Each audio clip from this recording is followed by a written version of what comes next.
Thank you very much indeed. And Honourable Prime Minister, Excellencies, friends and colleagues, it's my privilege here to represent the Secretary-General of the United Nations, who wishes he could also have been here, but the words that I will speak are his. As the Honourable Minister of Pakistan has already said, I have spoken elsewhere of the fact that Afghanistan's economy is now in free fall, and that if we don't act decisively and with compassion, I fear that this fall will pull down the entire population with it. 23 million people are already facing hunger. Health facilities are overflowing with malnourished children. Some 70% of teachers are not getting paid, and millions of children, Afghanistan's future, are out of school. The value of the Afghani currency is plummeting. Trade is damaged by the lack of confidence in the financial sector, as we have heard, and the space for borrowing and investment has constricted dramatically. So the need for liquidity and stabilization of the banking system, again, as we have heard from a number of speakers, is now urgent, not only to save the lives of the Afghan people, but also to enable humanitarian organizations to respond and operate effectively. I welcome the decision by the World Bank's Afghanistan Reconstruction Trust Fund to transfer $280 million by the end of December to UNICEF and the World Food Programme. This step should be followed by reprogramming of the whole fund to support the people of Afghanistan this winter.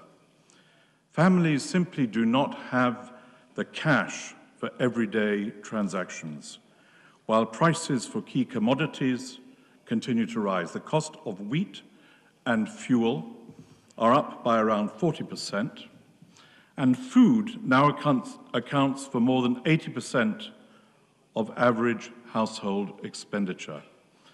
Basic social services that all Afghans depend on are collapsing as international development support, upon which the country has depended for so long, has frozen up.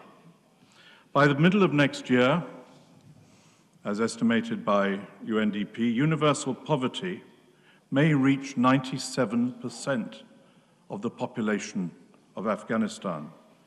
That could be the next grim milestone.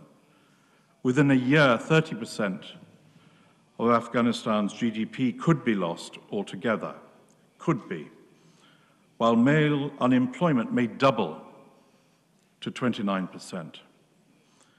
The Organization of Islamic Cooperation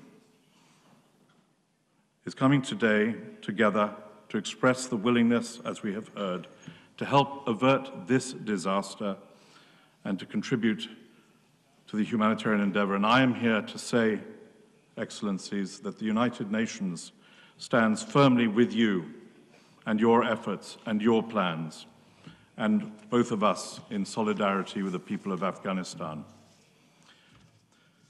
Next year, the United Nations will seek funding for the largest ever appeal for humanitarian assistance for a country, an annual appeal of about $4.5 billion to help the most vulnerable in Afghanistan with life-saving assistance. But our plan is a stopgap measure for over 21 million people who need that assistance. Of course, it must be funded as a matter of priority. But the crisis is huge. The humanitarian response is effective and it continues to scale up.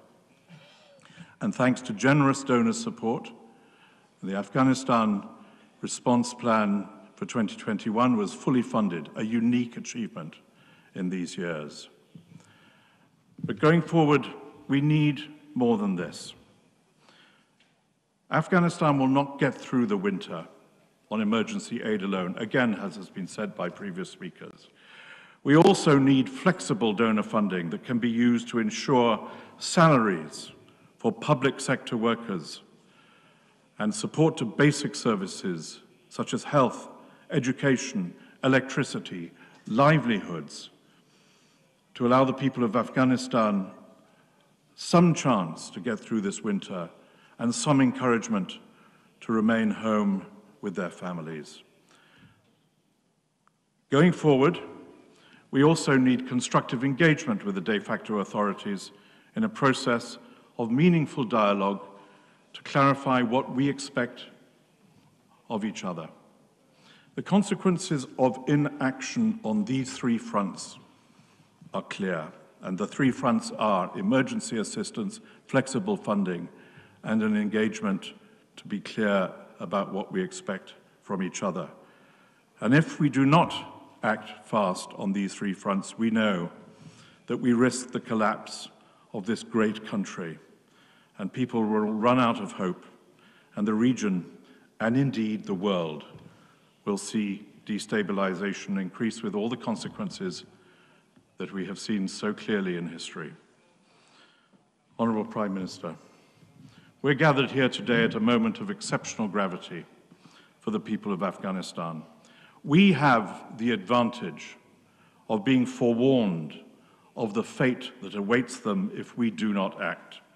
We have the responsibility, because we are forewarned, knowing that if we do not act with urgency and with a collective will, there will be a terrible reckoning. We have that chance, we have that opportunity, given to us also by those who convened this important international meeting. We cannot fail to do what is right and what we know is possible. Thank you.